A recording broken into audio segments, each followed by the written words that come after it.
कैसा ये इश्क है।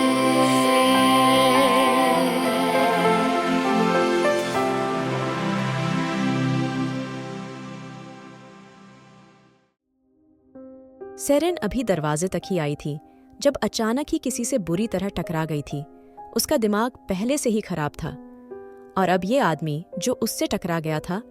सेरेन थोड़ा गुस्से से बोली, दिखाई नहीं देता? सेरेन की बात पे वो लड़का धीरे से बोली, दिखाई भी देता है, सुनाई भी देता है, लेकिन तुम्हारी शक्ल के देखकर लगता है तुम्हें दोनों में से कुछ भी नहीं होता। ना दिखाई देता ना सुनाई देता।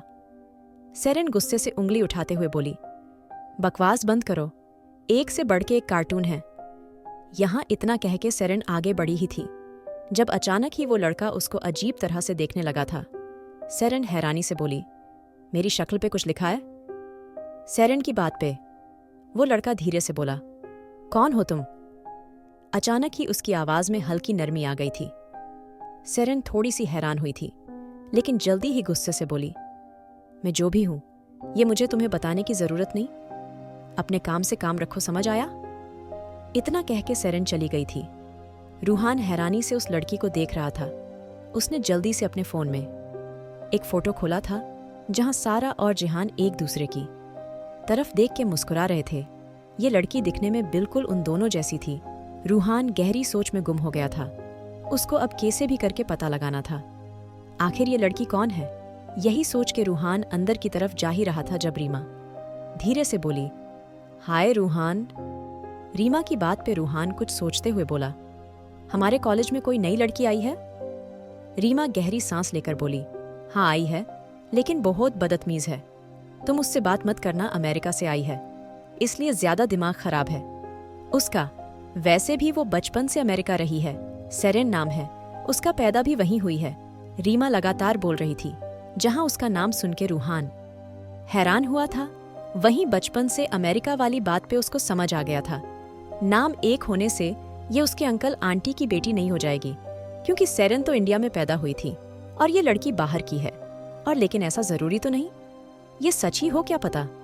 सेरेन को अच्छी फैमिली ने अडॉप्ट कर लिया हो। नहीं, मैं बेवजह किसी गैर के बारे में सोच रहा हूँ। मेरे जिहान अंकल और सारा आंटी की बेटी हो ही नहीं सकती। उनकी अब सिर्फ एक बेटी है और वो है मेरी अल्याना, जिसके चेहरे से ही पता चलता है उसके अंदर जिहान राठौर का खून है। इतना कह के रूहान धीरे से बोला, तो दूर रहो, उससे बातें करने की क्या जरूरत है। इतना कह के रूहान सीधा अपनी क्लास की तरफ चला गया था। वहीं दूसरी तरफ शाम हो गई थी। सब लोग डिनर कर रहे थे। आज पूरी फैमिली साथ थी। शमिता और कुणाल आपस में बातें कर रहे थे, लेकिन युवान और रिद्धिमान ने कुछ नहीं कहा था।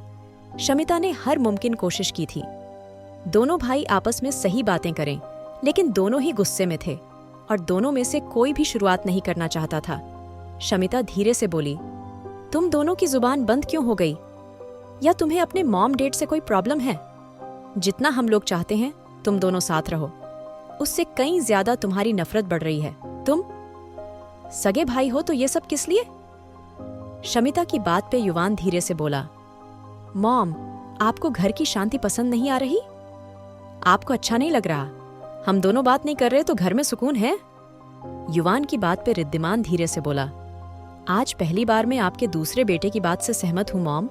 जब तक ये नहीं बोलता घर में सुकून ही रहता है। इतना कह के रिद्धिमान कुणाल की तरफ देखने लगा था।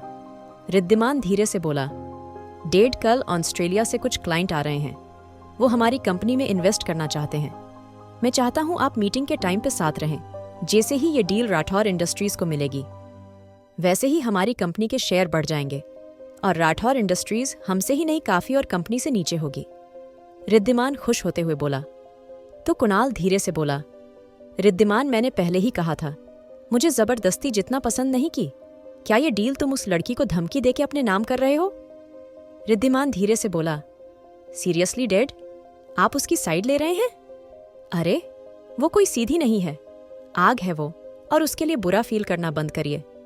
और हाँ, मैंने उसकी डील नहीं छीनी।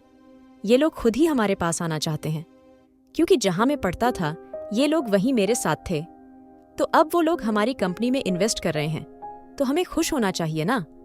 कि औरों के बारे में सोच के अपना वक्त बर्बाद करना चाहिए। इतना कहकर रिद्धिमान उठते हुए बोला, कल आपसे ऑफिस में ही मिलूंगा।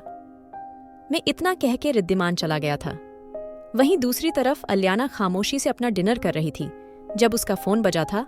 अलियाना फोन स्पीकर पर डालते हुए बोली, मेम, कल सुबह राठौर इंडस्ट्रीज में कोई मीटिंग होने वाली है। क्लाइंट बाहर से आ रहे हैं और रिद्धिमान ओबरॉय इस बात से काफी खुश है। उसके डैड भी मीटिंग में शामिल होंगे। अगर ये मीटिंग कामयाब रही तो हम लोग राठौर इंडस्ट्रीज को नहीं बचा पाएंगे, क्योंकि इसके बाद रिद्धिमान ओबरॉय हमसे ऊपर आ जाएगा। अलियाना आराम से डिनर करते हुए बोली, इसमें इतना डरने की क्या बात है? आने दो, उन लोगों को मीटिंग करने दो। अलियाना के चेहरे पर गहरी मुस्कान थी। तभी संजना धीरे से बोली, मेम, कैसी बातें कर रही हैं आप? राठौर इंडस्ट्रीज को काफी नुकसान होगा। मेम, हम ये मीटिंग कैसे होने दे सकते हैं? संजना की बात पे अलियाना आराम से बोली, संजना, तुम्हें छुट्टी चाहिए? अलियाना की बात पे संजना हैरानी से बोली, क्या बोल रही हैं मेम? उसको पक्का पता था उसकी मेम का दिमाग बिल्कुल खराब हो चुका था, तभी वो इतनी बहकी बहकी बातें कर रही थी। यहाँ उनकी कंपनी डूबने वाली थी और इधर अलियाना को छुट्टी की पड़ी थी। संजना धीरे से बोली, मेम, आई थिंक आपकी तबीयत। अभी संजना की बात पूरी नहीं हुई थी जब अचानक ही अलियाना धीरे से बोली, कल कोई ऑफिस नहीं आएगा, तुम भी नहीं एंजॉय करो। इतना कह के अलियाना ने कॉल काट दिया था और संजना हैरान रह गई थी।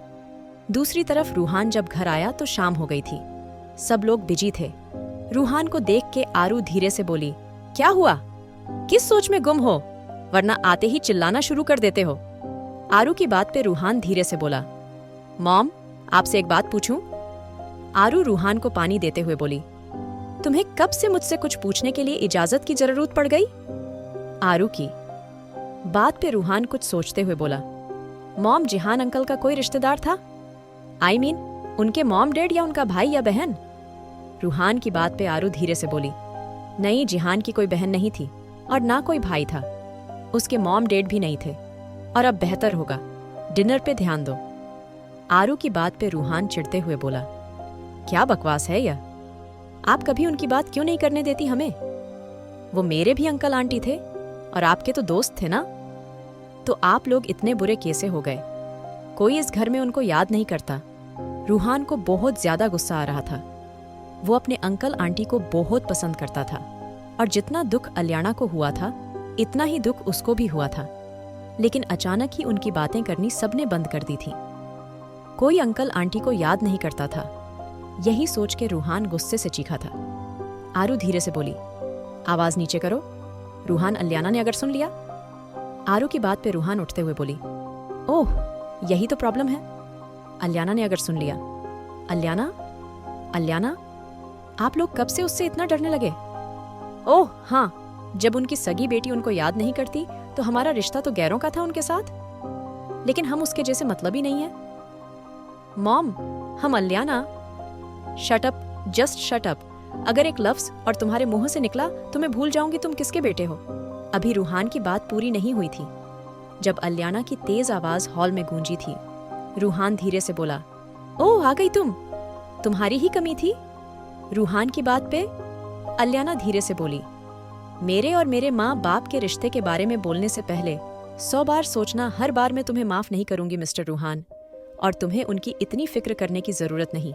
मुझे नफरत है इस वर्ड से भी। ये प्यार, ये फिक्र सिर्फ इंसान को कमजोर करती है।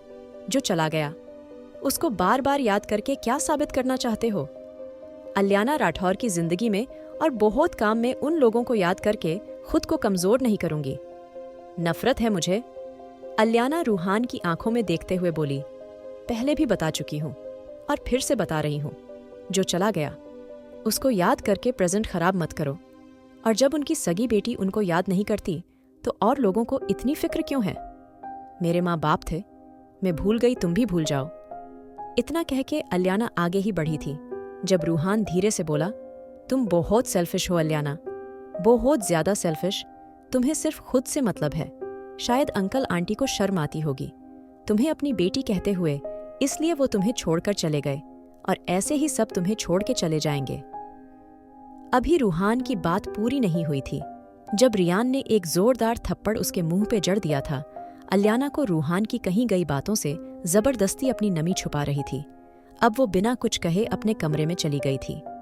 रूहान ने लाल आंखों से अपने डेड को देखा था, लेकिन रियान पे कोई असर नहीं था।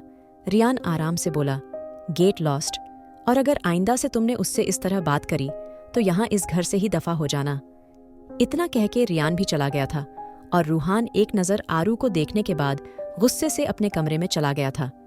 वहीं दूसरी तरफ अलियाना एक कोने में बैठी थी। आज फिर उसके कमरे में अंधेरा था। जब दिल में अंधेरा हो तो बाहर के उजालों से फर्क नहीं पड़ता। उसके सामने काफी सारी दवाइयां बिखरी पड़ी थीं। अलियाना हंसते हुए बोली, इतनी नफरत ठीक नहीं, मुझे और नफरत चाहिए। सब मेरे चेहरे से भी नफरत करें, सब मेरी प्रेजेंस से भी नफरत करें, ताकि कोई वापस से मेरे करीब ना आए, कोई फिर से मेरे दिल में जगह ना बनाए। मुझे कमजोर नहीं पड़ता, मैं अब किसी को अपने करीब नहीं आने दूंगी। सबको खुद से नफरत करने में मजबूर कर दूंगी, ताकि कोई भी मेरे इतना करीब ना आ सके। मैंने मॉम डैड को कितना प्यार किया था, वो भी मुझसे दूर हो गए।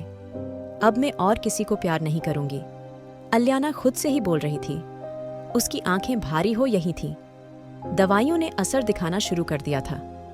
उसके पैनिक अटैक अब हद से ज्यादा बढ़ रहे थे।